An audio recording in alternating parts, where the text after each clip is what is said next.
tuloy tayo sa istorya. Ay, hindi. Sa blind item muna tayo. Okay? Blind item muna tayo. The Who, itong,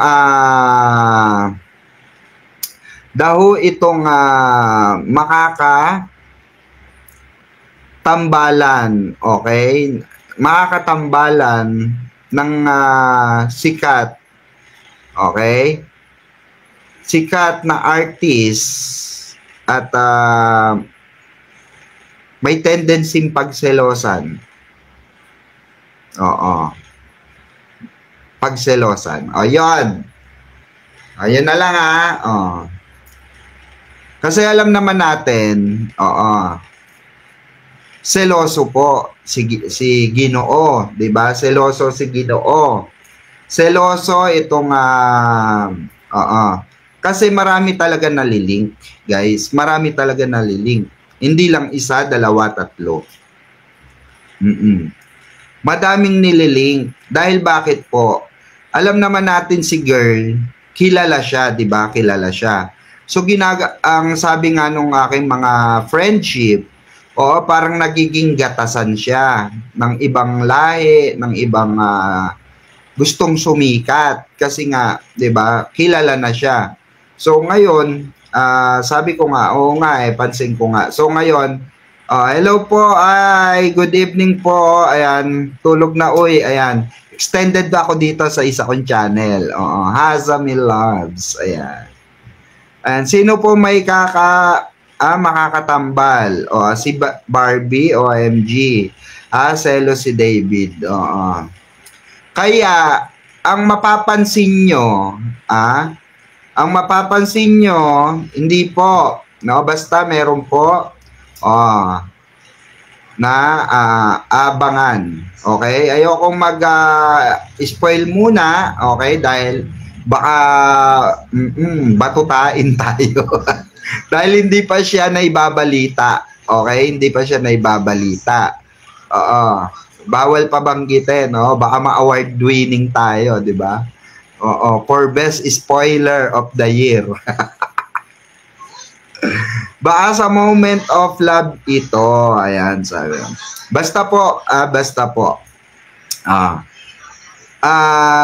Kaya mapapansin nyo kay Guy, 'di ba? Mapapansin nyo kay David. Nakikipag-unan siya. Kung pansinin niyo kung bakit niya na in-spoil agad yung sinabi nating paparating or nilulutong movie. Even hindi pa nag-i-start, okay?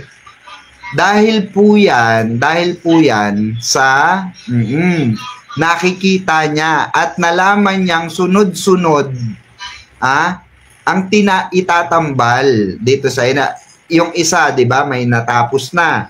Isa, 'di ba, pinagselosan din. Susunod, may susunod na naman. Pagselosan na naman. Kaya parang ang nito, kinokontrol ni David yung mga puso natin. Mga puso natin na chill lang kayo, Barda. Huwag kayong mag-alala. Unahin muna natin sila, then final tayo. Tayo pa rin ang pang-pinale. Di ba? Di ba? Magandang di ba? Pakinggan, tayo ang pang-pinale. So, ganon. Oo, napansin ko yan. Spoiler daw siya. Correct po. Alam nyo kung bakit? Kasi nga, di ba? Maraming nagchichismis. Maraming nagchichismax. Maraming usapan. Baka ma-outcast na si ganito. Baka mag-click itong si mawala ka sa picture. Maganto yan, mawala yung usapin. Di ba? So ngayon, syempre, 'di ba hindi papayag syempre itong di ba? Isa. Gagawin niyan syempre, hindi ako ang final. Pam-promotion lang kayo, ako ang final. Kaya sila ang may final movie. Sila ang may final projects, 'di ba? Together. 'Di ba? Kaya sabi ko nga sa inyo, 'di ba? Masyado siyang protective sa mga barda. Okay? Sa mga bardanatics, barda nation, barda worldwide. Sa mga barda bells. Diba? Masyado siyang ano dyan. Okay? Masyado niyang gustong i-ano, no? I-remind sa atin lahat na chill lang kayo. Oo, yun din na pag-iintindi ko sa live niya na gulat din ako ang lakas ng loob niya, sir. Oo, ay nako. Pag-ibig talaga, oo, 'di ba? Totoo 'yan, 'di ba? At wala naman masama ron. Oh, kaya nagwawala yung supporter at umaasang mabubuo pa rin ang Jack B. Ay, sorry sa inyo Yung sa mga Jack B na nanonood sa live natin. Pasensya na po hindi ko gustong saktan ng puso nyo, pero wag na po tayong umasa. Okay? Wag na po tayong umasa kasi ilang beses na rin po niya inulit. Ilang beses na rin siya diba? Patikim-tikim. So, ang pangit naman, diba? Ang pangit naman nun na Pero, syempre, kung sila talaga, sa tingin nyo, wala tayong magagawa. Kayo yan Pero para sa akin po, ang paniniwala ko, wala na. Wala nang pag-asa. Okay? Dahil, bakit? May nakabakod na. At wag pong mag-alala mga barda. Wag pong mag-alala mga barda supporters, barda natics, barda nation, barda worldwide. Wag po kayong mag-alala. Diba? Dahil alam po ni Guy, okay? Ni D, Mr. D. O kung meron tayong Ma'am D, meron tayong Mr. D, Daddy D. Alam niya kung hanggang saan siya, 'di ba, babakod. Alam niya po kung hanggang saan siya, 'di ba? Magi-stand. Oo. 'Di ba? Pagka naisip niya ay sobra na 'to Parang iba na 'to Ops. Saan siya mananawagan sa atin lahat. Huwag kayong mag-alala. Atin ang huling halakhak. Patikim lang sila. Sa atin ang huling di ba? Huling saya, huling kasiyahan. Paano pa kaya sa Feb 14? May maraming nagtatanong, saan daw sila sa Feb 14? Even po yung mga sources natin, even po yung mga source ng iba talaga, ng iba, okay? Hindi po nila alam, okay? Dahil bakit po? Okay, si David lang ang nakakaalam niyan. Siyempre, it's a private matter.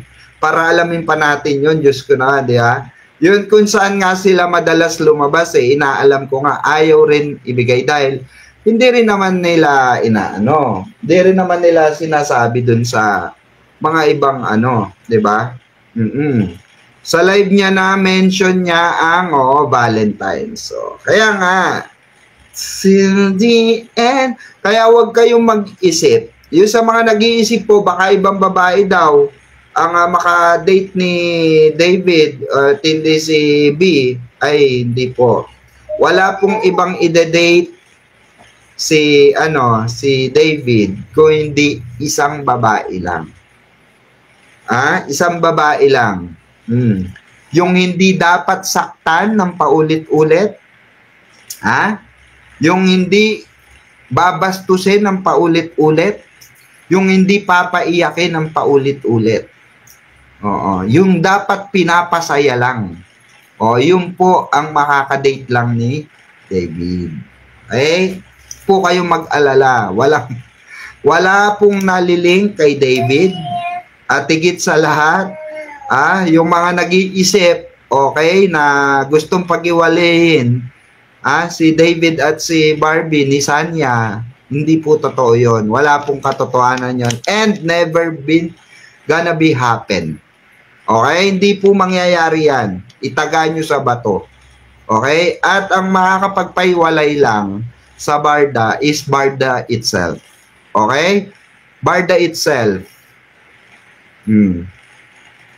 Kasi mahirap po na magsabi tayo na ay, di ba, magtatagal yan. Ay, hindi magtatagal yan. Di ba? So, i-enjoy natin yung moment. Ayan, makinig tayo. Hello po, Ma'am D. Shout out. Di ba? Ganun po.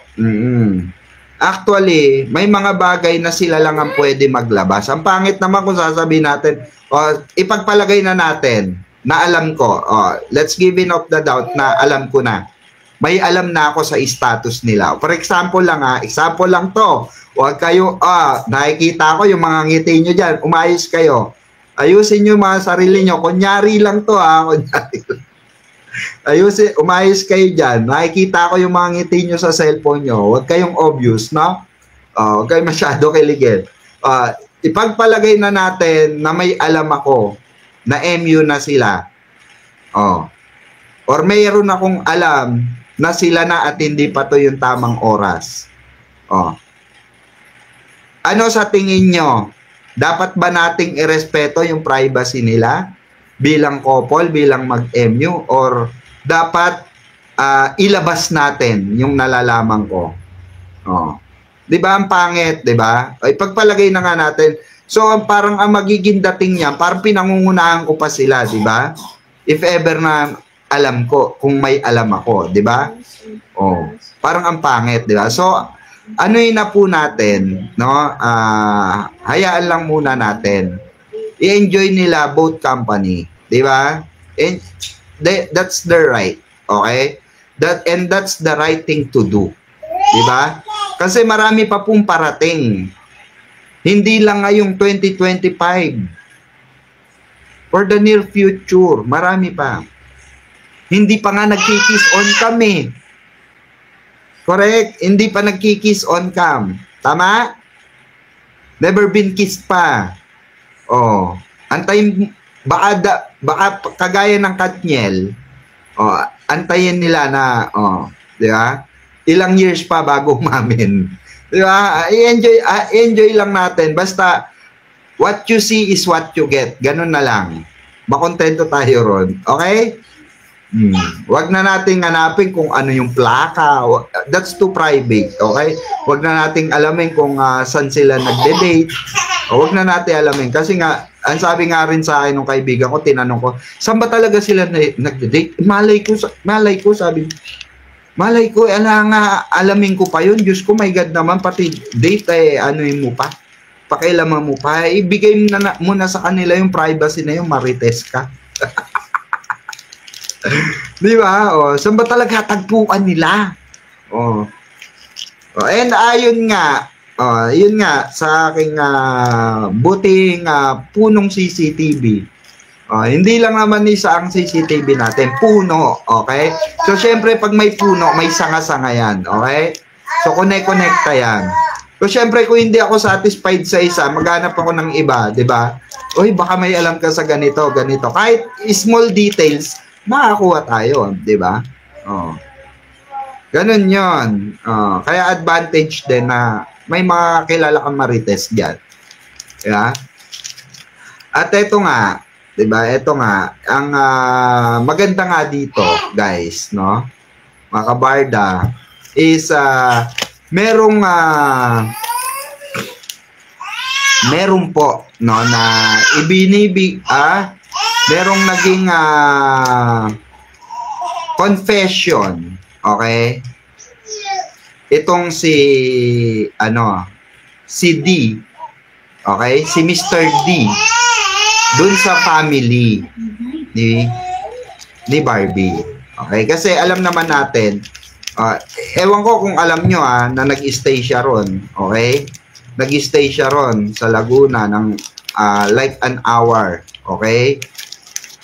At nakabanding yung family ni Barbie. Okay? Hindi ko alam kung alam nyo na yung mga yon, okay? Basta yun ang ayun, nakakwentuhan nila din may inamin itong si Guy. Okay? May chinika si Boylet, okay? Yan yung hinihintay ko, ang kiss. Correct, di ba? Hindi pa nga nagkikiss eh. Gusto nyo, sila na. Wag po muna. Chill lang. Chillax. Stay put. Inhale. Exhale. Sarap, di ba? My God! My God na naman. Respect na lang po sa barda yung privacy nila. Yes, correct.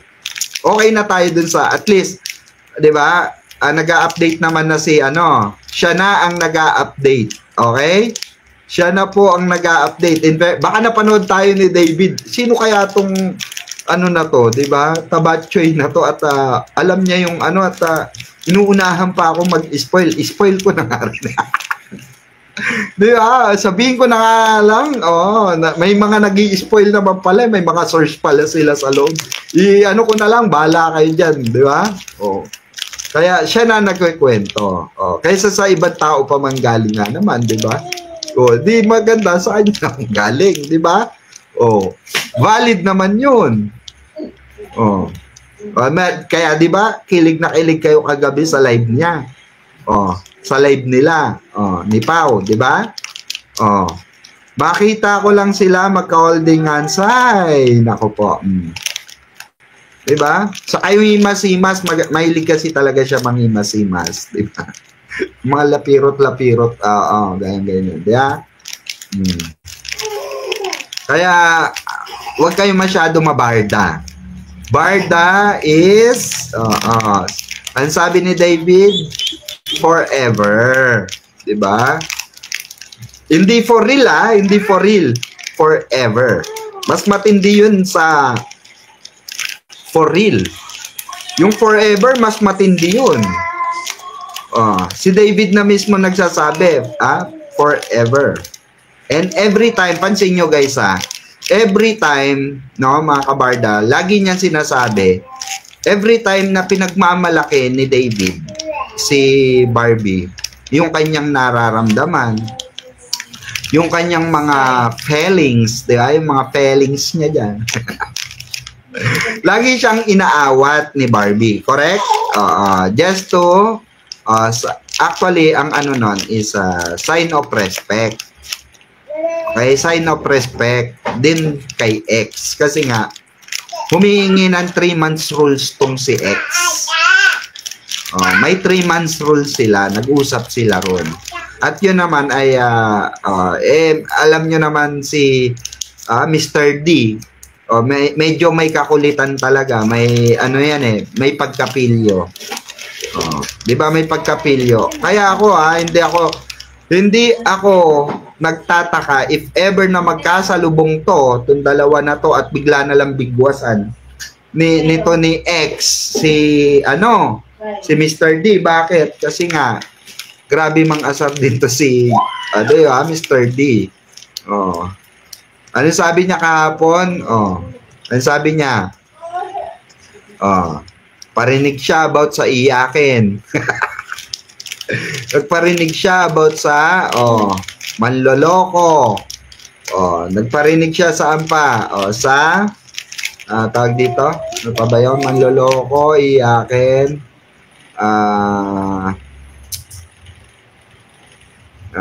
Ano ba yun? Ano pa yung isa? Meron pa yun eh.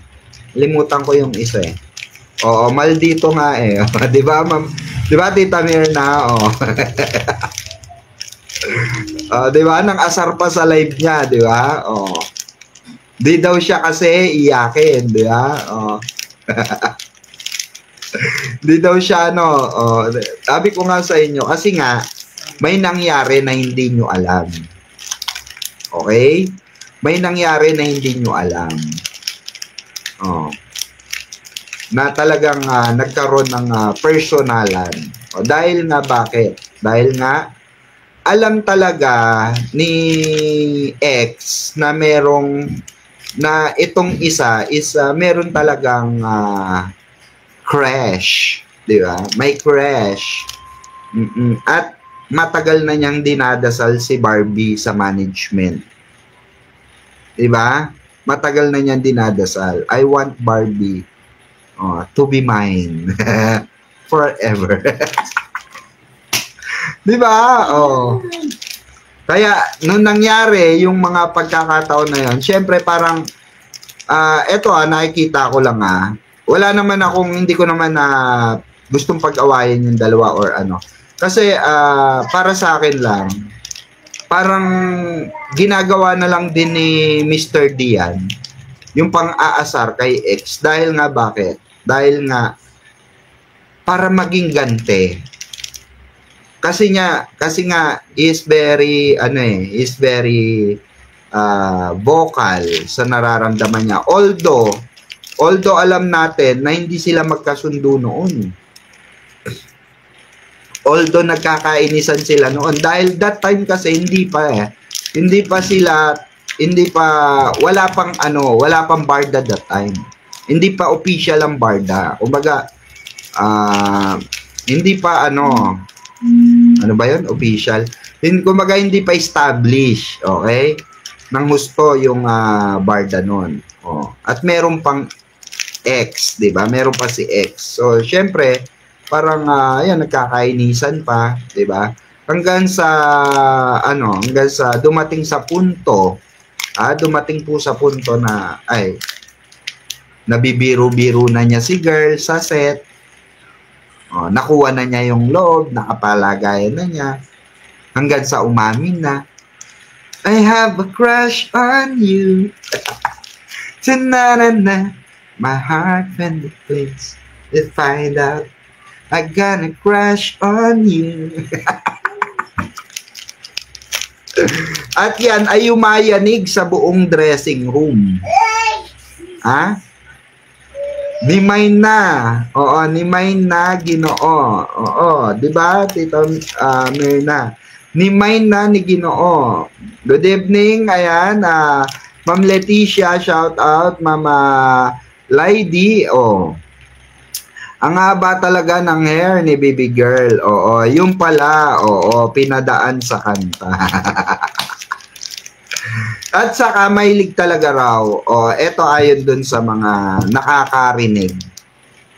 Okay? Dun sa sa mismong on the spot. Na talagang mahilig talagang magparinig yung isa. Mahilig talaga na every time magtatanong yung isa na parang pabiro na, oy, kailan mo ba ako mamahalin? Mahal mo na ba ako? Yan. Mga ganun tipo na napapangiti naman yung isa. Para kantang. Ano ba? Dami-daming tao. Mais ka. Di ba? Mais ka nga. Sige. Pero sabi mo, mga ganun tipo ba?